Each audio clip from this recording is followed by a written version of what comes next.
कभी कभी एक ही घटना इतिहास को हमेशा के लिए बदल सकती है। यह एक ऐसे आदमी की कहानी है जो एक दुस्साहसिक अपराध करने के बाद हवा में गायब हो गया।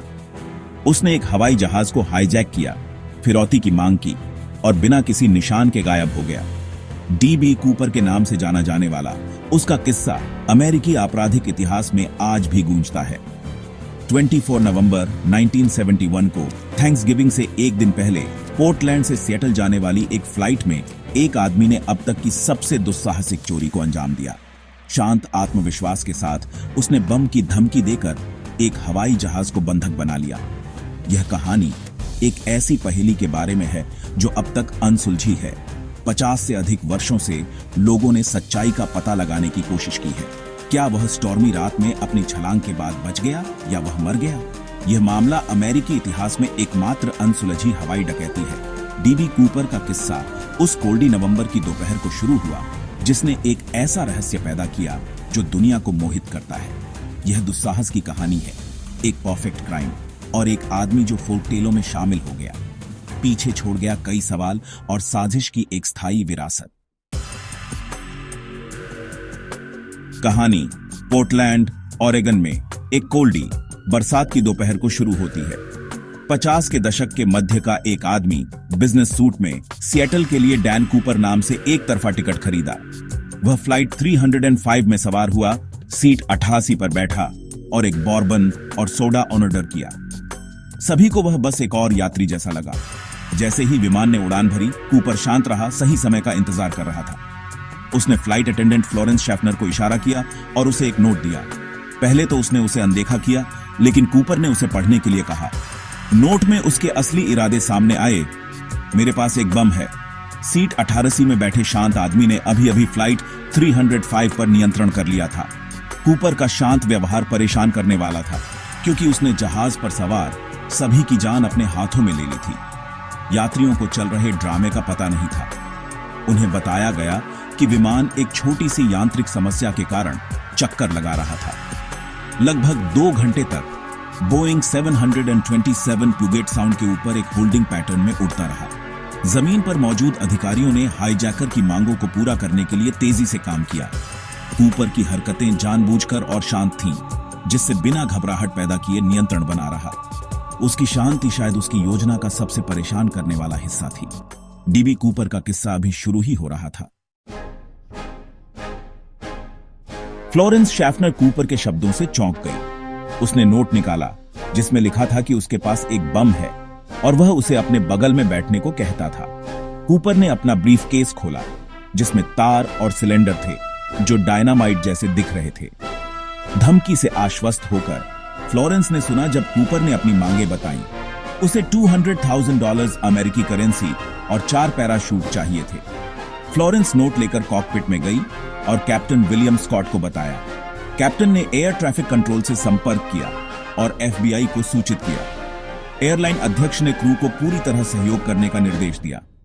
केबिन में वापस कूपर शांत रहा और एक और बॉर्बन और सोडा ऑर्डर किया। उसने इसके लिए पैसे देने पर जोर दिया और एक विनम्र व्यवहार बनाए रखा। यात्रियों को हाईजैकिंग का पता नहीं था। उन्हें लगा कि देरी का कारण एक यांत्रिक समस्या है। लगभग 2 घंटे तक विमान चक्कर लगाता रहा, जबकि अधिकारियों ने कूपर की मांगों को पूरा करने के लिए तेजी से काम किया। कूपर की शांति परेशान करने वाली थी, क्योंकि उसने जहाज पर सवार सभी की जान अपने हाथों में ले ली थी। शांत हाईजैकिंग अब एक पूर्ण संघीय आपातकाल बन गई थी। डीबी कूपर का किस्सा अब भी शुरू ही हो रहा था। जब फ्लाइट 305 चक्कर लगा रही थी, जमीन पर एक फ्रैंटिक ऑपरेशन चल रहा था। FBI और सिएटल पुलिस ने फिरौती का पैसा इकट्ठा किया, हर बिल की तस्वीर खींची। उन्होंने 4 पैराशूट भी सुरक्षित किए, हालांकि एक गैर कार्यशील प्रशिक्षण पैराशूट था। यात्री बेचैन होने लगे, उन्हें असली स्थिति का पता नहीं था। कूपर धैर्यपूर्वक बैठा रहा, अपनी ड्रिंक पीता रहा, देरी से अप्रभावित रहा। उसकी शांत चित्तता क्रू के लिए परेशान करने वाली थी, जो सच्चाई जानते थे। आखिरकार 2 घंटे बाद विमान सिएटल टैकोमा हवाई अड्डे पर उतरा। कूपर ने पायलट को टैक्सी करके रनवे के एक दूर दराज हिस्से में जाने का निर्देश दिया। हवा में तनावपूर्ण इंतजार खत्म हो गया था, लेकिन सबसे खतरनाक हिस्सा अभी शुरू ही हो रहा था। पैसे और यात्रियों का आदान प्रदान होने वाला था। किसी को नहीं पता था कि रहस्यमय हाईजैकर अपना वादा निभाएगा या नहीं। डीबी कूपर का किस्सा अभी शुरू ही हो रहा था। अलग थलग रनवे पर कूपर की योजना जारी रही। एक एयरलाइन कर्मचारी ने फिरौती और पैराशूट पहुंचाए। कूपर ने उनकी जांच की। उसे नहीं पता था कि एक पैराशूट नकली था। संतुष्ट होकर उसने यात्रियों और 2 फ्लाइट अटेंडेंट को रिहा कर दिया। केवल कूपर और 4 क्रू सदस्य जहाज पर बचे थे। उसने अपनी मंजिल बताई, मेक्सिको सिटी रेनो में एक रिफ्यूलिंग स्टॉप के साथ। शाम 7:40 बजे फ्लाइट 305 ने फिर से उड़ान भरी, रात में आगे बढ़ते हुए। डीबी कूपर का किस्सा अभी शुरू ही हो रहा था। हर गुजरते पल के साथ रहस्य गहराता गया। जैसे ही फ्लाइट 305 दक्षिण की ओर उड़ी, कूपर ने क्रू को कॉकपिट में जाने का आदेश दिया। केबिन में अकेला उसने बीच हवा में पीछे की सीढ़ी नीचे की। बाहर तूफान भयंकर था। जमा देने वाली ठंड और तेज हवाएं चल रही थीं। रात 8:13 बजे क्रू ने पूंछ में एक अचानक ऊपर की ओर गति महसूस की। कूपर रात में कूद गया था, किस्सों में गायब हो गया। क्रू कॉकपिट में तब तक रहा जब तक विमान रेनो में सुरक्षित रूप से नहीं लैंडेड। एफबीआई एजेंटों ने खाली विमान पर चढ़ाई की। उन्हें केवल कूपर की टाई मिली। डैन कूपर के नाम से जाना जाने वाला आदमी चला गया था। वह विमान से उतरकर किस्सों में शामिल हो गया था। डीबी कूपर का रहस्य अब भी शुरू ही हो रहा था। जिस क्षण फ्लाइट 305 उतरी, एक बड़े पैमाने पर तलाशी अभियान शुरू हुआ। एफबीआई का ऑपरेशन नॉरजैक का उद्देश्य कूपर के उतरने के स्थान का पता लगाना था। तलाशी का क्षेत्र विशाल था, जिसमें वॉशिंगटन का ऊबड़ खाबड़ इलाका शामिल था। व्यापक प्रयासों के बावजूद कूपर या पैसे का कोई निशान नहीं मिला। एफबीआई ने यात्रियों से पूछताछ की और एक कंपोजिट स्केच जारी किया। डीबी कूपर नाम एक मीडिया त्रुटि से आया था। सैकड़ों संदिग्धों की जांच के बावजूद एफबीआई को कोई मेल नहीं मिला। पीछे छोड़ी गई काली टाई से कोई निर्णायक डीएनए सबूत नहीं मिला। वह आदमी बस गायब हो गया था। डीबी कूपर का किस्सा बढ़ता गया, एक आधुनिक अमेरिकी लोक कथा बन गया। हर गुजरते साल के साथ रहस्य गहराता गया। यह मामला अनसुलझा है, कूपर के दुस्साहस का एक प्रमाण।